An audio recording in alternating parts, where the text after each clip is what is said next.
Hello, I'm Neve Barker. This is Counting the Cost on Al Jazeera, your weekly look at the world of business and economics. This week, Brics is expanding and its clout looks to be growing.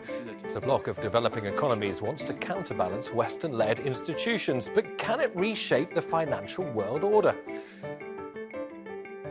Once a bright spot in China's economy, the real estate sector is now dragging down its growth. Beijing has taken major steps to stabilize the market, but will they work?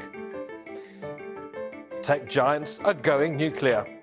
We look at why companies are increasingly tapping into atomic energy to power their data centers.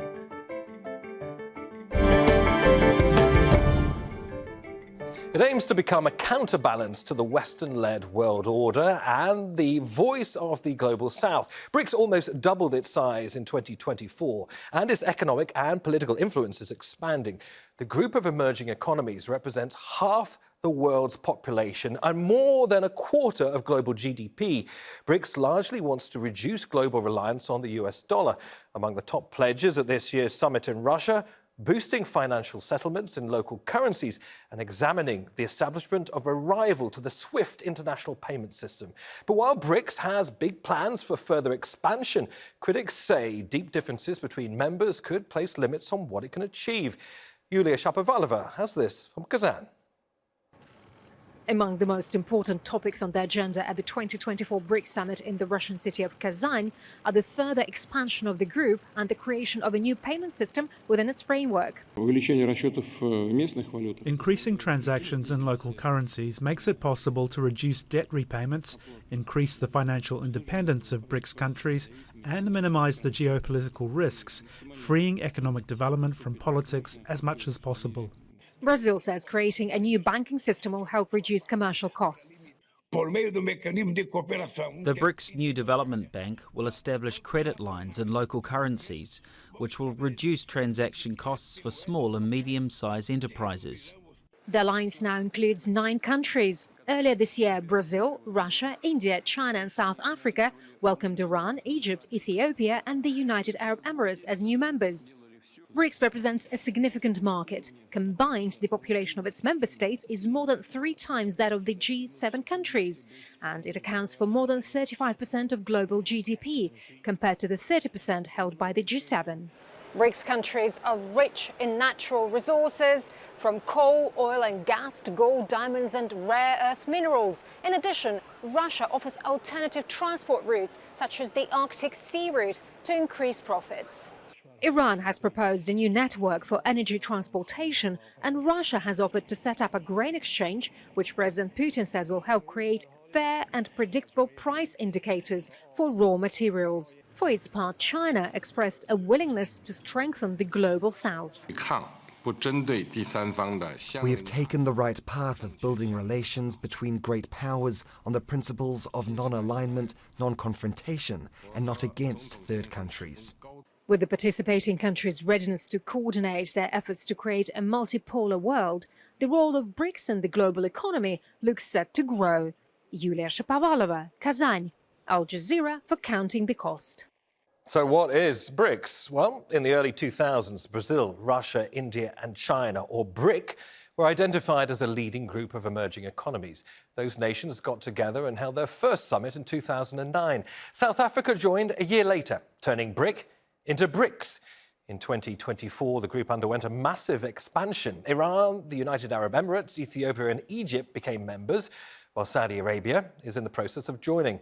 Malaysia, Thailand and Turkey are also seeking to join the bloc. It now makes up more than a quarter of the global economy and consists of nearly half of the world's population. Compare that to the G7 group of advanced economies. They make up 44% of the world economy and just 10% of its people. The bloc has made financial cooperation a major priority. Their new development bank has funded almost $33 billion in loans since 2015. And trade between member states has surged more than 50% since 2017. Member states are exploring ways to move away from the US dollar and trade more in local currencies. Well, joining us now from Johannesburg is Gustavo de Carvalho. He's a senior researcher at the South African Institute of International Affairs. A very warm welcome to Counting the Cost. Let me start by addressing that all-important summit in Kazan in Russia, the 16th Brics summit. And the optics were rather interesting. Vladimir Putin at the heart of it all. It seems to suggest that he isn't as isolated globally as perhaps many Western powers hoped he would be. Absolutely, and thank you very much for the invitation. And I think for Russia, to a large degree, they're hosting the BRICS summit in 2024 provided them this space to showcase that they're not as isolated, that they're still able to engage with a number of countries in the world. And it is something that's fairly normal for countries to do. I think for other countries that are members of BRICS or are joining through the different initiatives that are occurring this week in Kazan, for them is a much more important space for them to find better ways in which they can engage within this fragmented global order and reduce many of the frictions that are becoming more and more common, whether it's in terms of their ability to trade or whether it's in terms of their own ability to present a coordinated voice in international institutions like the IMF, the World Bank, and increasingly so with the UN Security Council as well, with an interesting message regarding Security Council reform. This was, of course, the first summit since the expansion of the BRICS organization. I wonder or not whether you think it's likely to sow division or it'll strengthen the organization, having so many new countries clamoring at the door to become members. Very important question, and I think the summit this year really helped us to get a better understanding how the new members are adjusting and adapting to this fairly informal group of countries that is BRICS.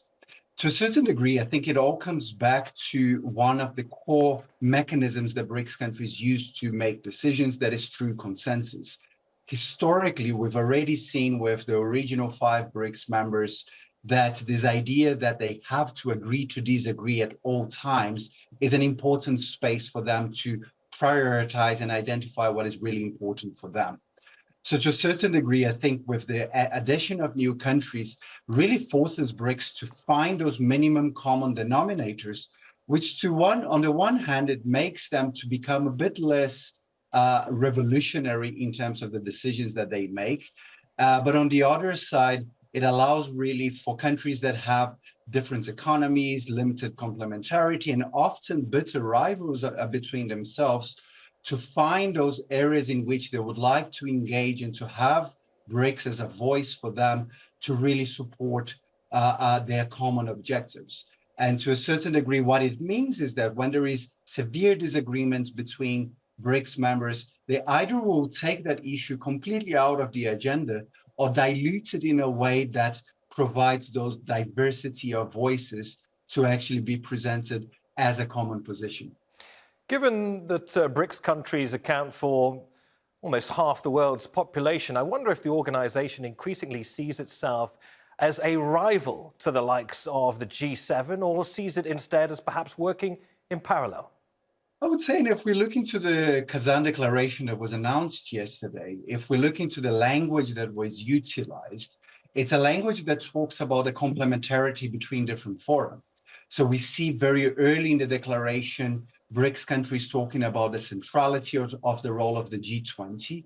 What I do believe is that increasingly we're going to start looking into this triangulation of views between G20 at the center, where a number of BRICS countries are also G20 members, BRICS on the one side and the G7 at the other. And I think there is an opportunity in terms of global governance in the future. We need to acknowledge that these 3 groups, as informal and as diverse as they are, they play a major role in terms of managing of international economic and financial governance, in terms of voices of different sets of countries.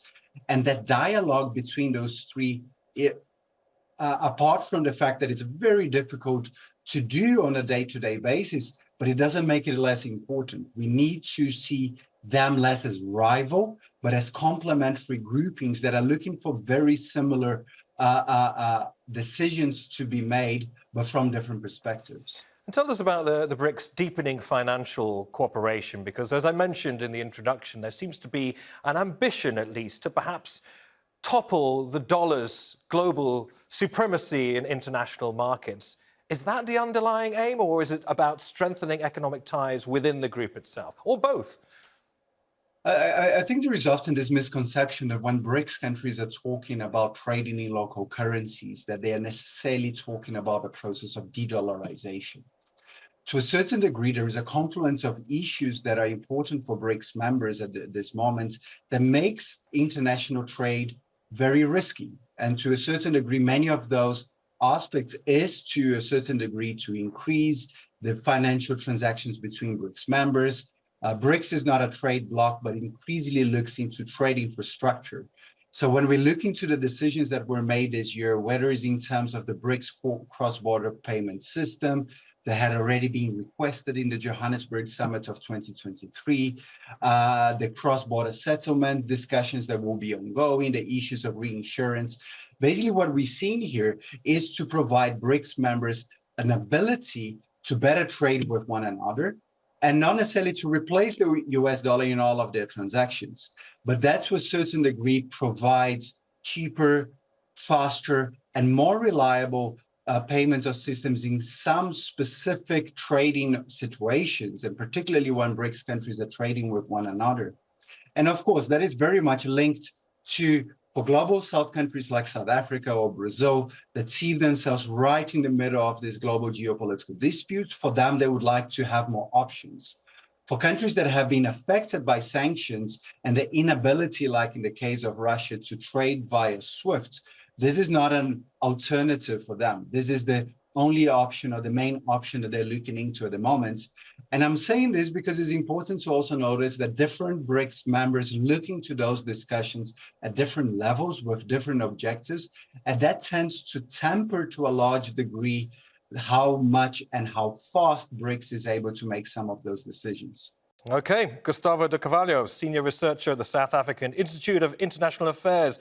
Thanks for joining us and counting the cost. A fascinating discussion. Real estate once accounted for more than a quarter of China's economic activity, but the sector has spiraled since 2021 when regulators cracked down on firms that had taken on high levels of debt. Tens of millions of housing units are now vacant, either because they're unfinished or unsold. The market collapse has taken a bite out of the wealth and confidence of Chinese households and is being blamed for holding the nation's economy back. China has recently announced a new round of measures to stabilise the housing sector and the overall economy. But will the stimulus plan work? Fintan Monaghan reports. The population of the Chinese city of Wuhan has doubled in recent decades. New residents housed in a sea of skyscrapers stretching out across the horizon. But there's more here than meets the eye. Many of these buildings aren't fully occupied. Others are only partially built. For aspiring homeowners, prices are coming down, but many are reluctant to take the plunge. People don't want to go into decades of debt just to buy a house, especially for young people who don't get paid as much. So I'm not thinking about buying a house at the moment, and I can't afford to do so. It's not just homeowners who are concerned about debt. Construction companies fueled China's building boom by borrowing trillions of dollars. With demand low and interest rates rising, many are now in deep trouble. The housing market surged in the past 2 decades, growing to make up 25% of GDP. Construction firms were carrying massive debt, and the government saw this as a systemic danger. Regulators cracked down in 2020. That led many companies to default, and countless construction projects were left unfinished. Evergrande, the company at the center of China's real estate crisis, collapsed in January with debts of more than $300 billion. In September, its chairman resurfaced in a detention camp in the southern city of Shenzhen. But these kinds of punishments may be too little too late for a vital part of the economy that now seems so insecure. Nonetheless, some economists are confident new technology can pick up the slack. I think the real estate problem in Wuhan is not particularly serious. Coupled with the rapid development of new industries, I think Wuhan's real estate issue is controllable. But honestly, the real estate sector does have quite a lot of problems. The government is taking action to control the crisis.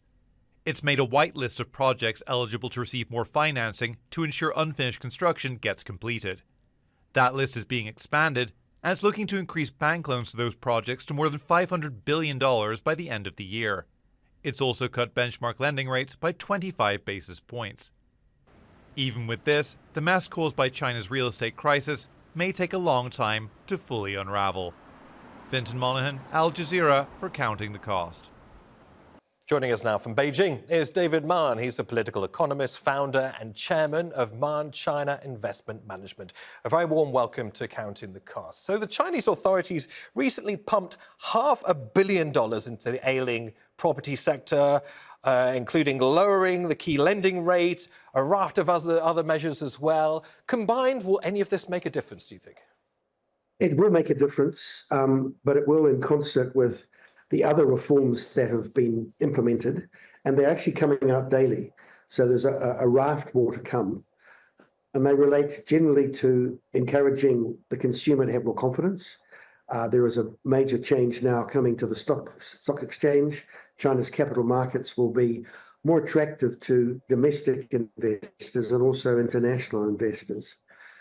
I think the government's realizing that it can't depend again on the property sector as it did. So it won't allow the real estate sector to be as high as it was in terms of comprising the GDP of China and certainly GDP growth. So I think it's been a belated move to try and cut funding to some of the more unstable behemoths in the system. They should have done it years beforehand, but they did it. And I also think the stimulus is probably 8 months later than it should have been, but now it's in place. So there is a change. I think people are beginning to realize that the government is acting in a positive way. And that's really, it's about confidence. I understand property ownership in China is perhaps the highest in the world. Some estimate it to be somewhere around 90%. It's catapulted huge numbers of Chinese people into the middle class. I wonder, given all of this turbulence, what happens to the aspirational parts of Chinese society, the aspiring middle class? Are they now facing difficulties in the short to long term? I think that's right. I think those with assets, and of course, the reason there's such a high ownership of home ownership in China is that a generation and a half ago, essentially millions of houses were gifted by companies to their employees, and state-owned enterprises passed over the apartments they owned to the occupants for very low prices. So you have a whole generation of people who didn't have to save to buy a house in the same way as now their children do. But their children have got, because of the one-child family, there's, they say there's 5 wallets, the 4 grandparents and the spouse. So there is cash for people in the middle class to still acquire houses. The issue is one, though, of confidence, as you've identified. And the people with assets, and we estimate that the Chinese middle class is about 400 million people. There are still 900 million people in China that earn less than $300 a month. That's their aspirations that matter most. And they're working and struggling to improve their lives. And the way that China is structured, they are becoming urbanized very quickly. They're moving from towns to cities. So that energy of people coming in from a low base of society is also going to soak up a lot of this excess housing capacity. So these dynamics are still very much behind the engine of the Chinese economy, just as they have been in the previous 3 decades. So it's a difficult time, but it's being resolved naturally as we speak by these market and demographic forces. What do you see as the wider impact on China's broader economy and also the global economy? These ripples from the housing market surely affecting other sectors of Chinese society and indeed a very well-connected global market too. That's true. The construction sector, it's a huge problem. Building materials, the sale of cars. You know, you buy a new apartment in the new suburbs at the fringes of these cities, and they've all been built with the infrastructure to be able to park cars. They've got good road systems. And as long as people are going into those apartments, then of course car sales are up. So it has wide ramifications. It also means that because Chinese households save so much, you know, there's a 40% savings rate, the highest in the world here. They're all sitting on a lot of cash. And the trick is to try and give them the confidence, make them less afraid of the issues they face in old age. or general issues, cost of education for kids, the cost of health care beyond the basic that is provided by the state. So to give people confidence to spend, it also means you've got to improve the welfare system of China. That's why people are sitting on cash. So there are many areas which the government needs to act in at once to resolve the issue of confidence. And then, in a sense, purchasing and investing in real estate is a product of that recovery of confidence. It's not really a real estate crisis in itself, it's a confidence crisis. David Mann, political economist, founder and chairman of Mann China Investment Management. Great to have you on Counting the Cost. Thank you. An artificial intelligence query consumes up to 10 times the energy of a Google search. Goldman Sachs expects power demand from data centers to grow 160% by 2030. Tech giants investing heavily in AI are now dashing for nuclear energy to reduce their emissions and meet climate targets. Supporters of atomic power say it is low carbon and available around the clock, unlike wind and solar. But critics say large plants are costly and take a long time to build. Companies and governments are now looking to small modular reactors as a cheaper and faster alternative. Microsoft has agreed to pay an energy company to reopen the shuttered 3 Mile Island nuclear power plant in the US state of Pennsylvania. Last week, Amazon and Google said they were buying power from developers of small modular reactors, or SMRs. That technology has not yet been commercialized, but experts say it could be easier to build than large nuclear reactors. Well, joining us now from Paris is Paul Dorfman, founder and chair of Nuclear Consulting Group. A very warm welcome to Counting the Cost. So, firstly, why are tech companies increasingly turning to nuclear power? It's, to a certain extent, it's difficult to understand. I mean, the key to all of this is where we are with power. 86% of all new power generation capacity in 2023 worldwide put down was renewables, with nuclear nowhere.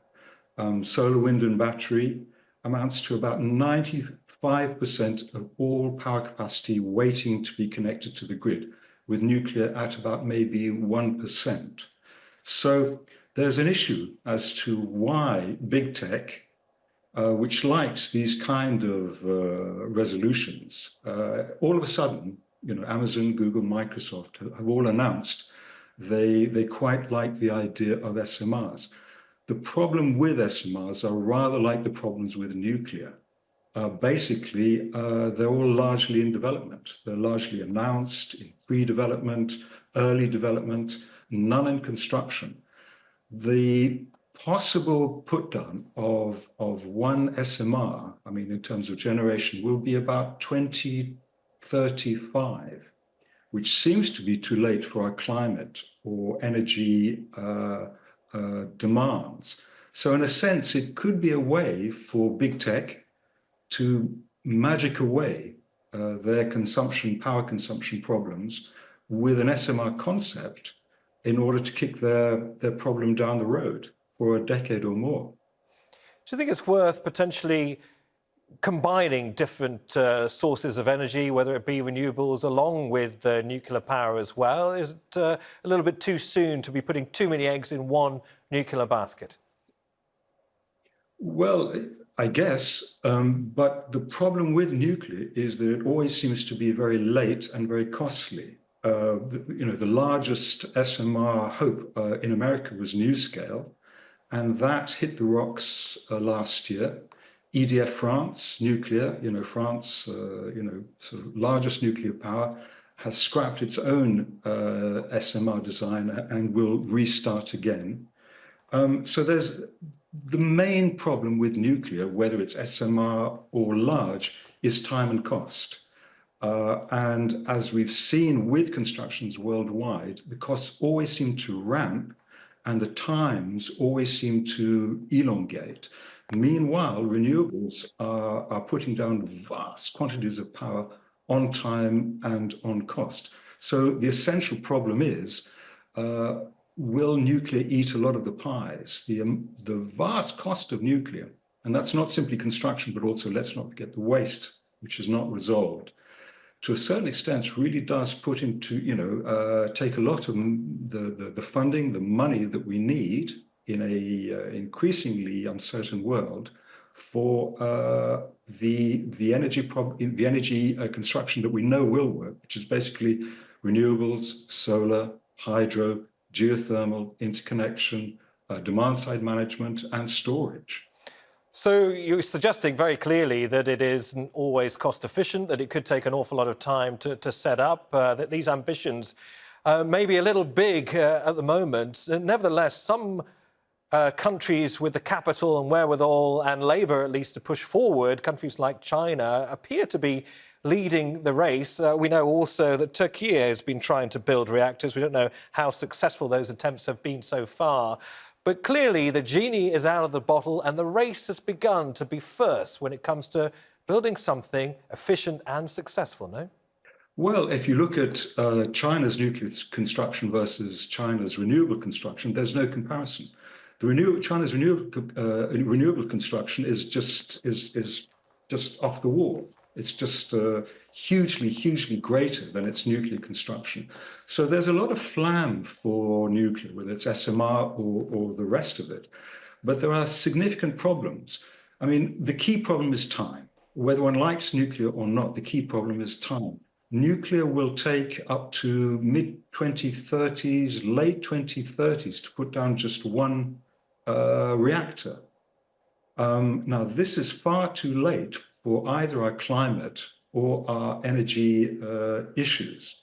So that's the key problem with nuclear. And if one puts aside all the other problems of cost and of waste and also the other kinds of issues that in an increasingly unstable world, as we've seen with Zaporizhzhia, there seem to be kinds of questions associated with the security of nuclear power plant. All right, Paul Dorfman, founder and chair of Nuclear Consulting Group. Great to have you on Counting the Cost. Thank you. And that's our show for this week. Get in touch with us on X at Niamh Barker and do use the hashtag AJ-CTC when you do, or drop us an email. countingthecost@aljazeera.net is our address. But there's more for you online at aljazeera.com too. That'll take you straight to our page, which has individual reports, links and entire episodes for you to catch up on. For more insight into Brics, watch our previous episode, Is a New World Economic Order Emerging? And that is it for this edition of Counting the Cost. I'm Niamh Barker for the whole team here. Thanks for joining us. The news is next on Al Jazeera. Bye for now.